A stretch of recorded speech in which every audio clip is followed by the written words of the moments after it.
Praise the Lord. প্রত্যেককে জয় যিশু। আমি আশা করি যে আপনারা সকলে প্রভু যিশু খ্রিস্টের নামে ভালো আছেন এবং আজ আমি পুনরায় আপনাদের সকলকে আমাদের ত্রাণকর্তা প্রভু যিশু খ্রিস্টের নামে স্বাগত জানাই। প্রিয় ভাই বোনেরা, আজ আমি আপনাদের সাথে একটি খুবই প্রাথমিক বিষয়কে নিয়ে আমি আলোচনা করতে চলেছি এবং আমি এটা বিশ্বাস করি যে আজ যখন আপনি এই বিষয়কে যখন শুনবেন আর তা যদি আপনি আপনার ব্যক্তিগতভাবে যদি ব্যবহার করেন, অ্যাপ্লাই করেন, তো নিশ্চয়ই আপনি একজন আশীর্বাদের পাত্র হয়ে উঠবেন। আজ আমি নতুন নিয়ম থেকে একটা পদ আমি প্রথমে নিতে চাই। আর এখানে লেখা আছে মথি তার 4 অধ্যায় 4 পদ লেখা আছে এখানে কি মনুষ্য কেবল রুটিতে বাঁচিবে না, কিন্তু ঈশ্বরের মুখ হইতে যে প্রত্যেক বাক্য নির্গত হয় তাহাতেই বাঁচিবে। প্রভু যীশু খ্রিস্ট এই কথাটি খুবই জোর দিয়ে বলেছিল,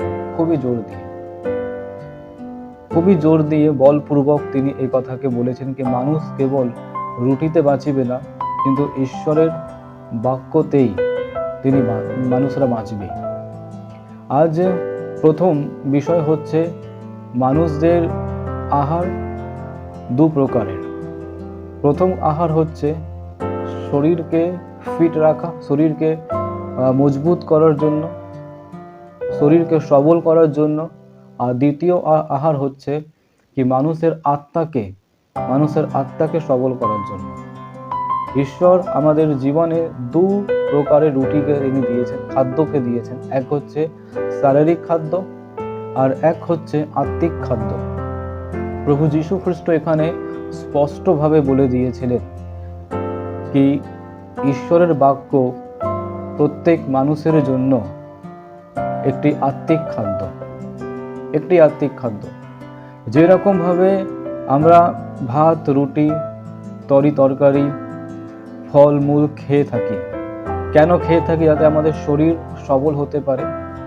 ভিটামিন, আয়োডিন এই সমস্ত কিছু শরীরকে বল প্রদান করে, শরীরকে সুস্থ রাখে।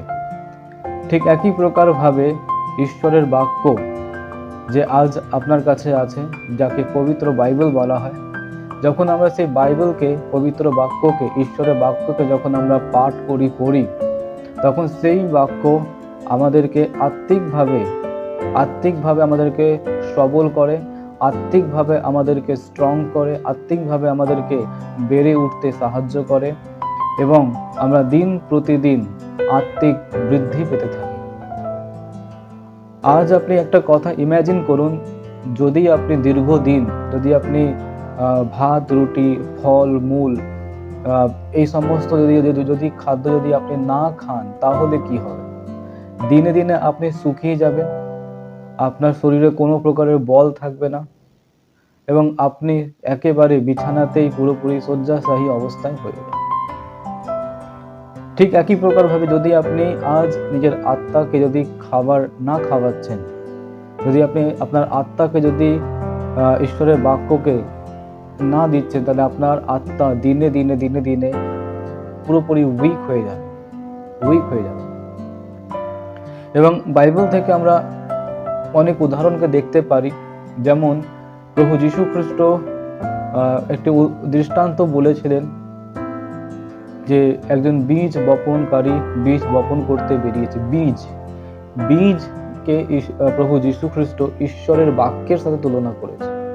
আর তাছাড়া প্রভু যীশু খ্রিস্ট বলেছে কি তিনি হচ্ছেন জীবনের রুটি। অর্থাৎ প্রভু যীশু খ্রিস্ট হচ্ছে জীবনের রুটি। আর আমরা যোহন 1 অধ্যায় 1 পদে থেকে যখন আমরা পড়ে আসি, 1 অধ্যায় যখন পুরো পড়ি, তখন ওখানে দেখতে পারি আদিতে বাক্য ছিল, আর সেই বাক্য মাংসে মূর্তিমান হলো, সেই বাক্য। তো আজ কথা পুরোপুরি স্পষ্ট। আজ যখন আমরা ঈশ্বরের বাক্যকে পড়ছি, তখন আমরা আমাদের আত্মার খাদ্যকে আমরা খাচ্ছি। আত্মাকে আমরা মজবুত করার জন্য আমরা ঈশ্বরের বাক্যকে আমরা গ্রহণ করছি। অর্থাৎ ঈশ্বরের বাক্যকে খাওয়া, যেমন রুটি আমরা খাই, ঈশ্বরের বাক্যকে খাওয়া অর্থাৎ তার মিনিং হলো কি ঈশ্বরের বাক্যকে প্রতিদিন আমাকে পাঠ করতে হচ্ছে।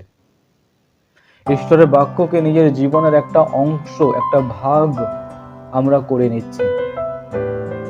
আজকে তাই আমি উৎসাহিত করতে চাই কি প্রতিদিন ঈশ্বরের বাক্যকে পড়ুন, আর প্রতিদিন আত্মায় মজবুত হয়ে উঠুন, বেড়ে উঠুন, আর যাতে আমরা সবসময় স্ট্রং থাকতে পারি স্পিরিচুয়ালি।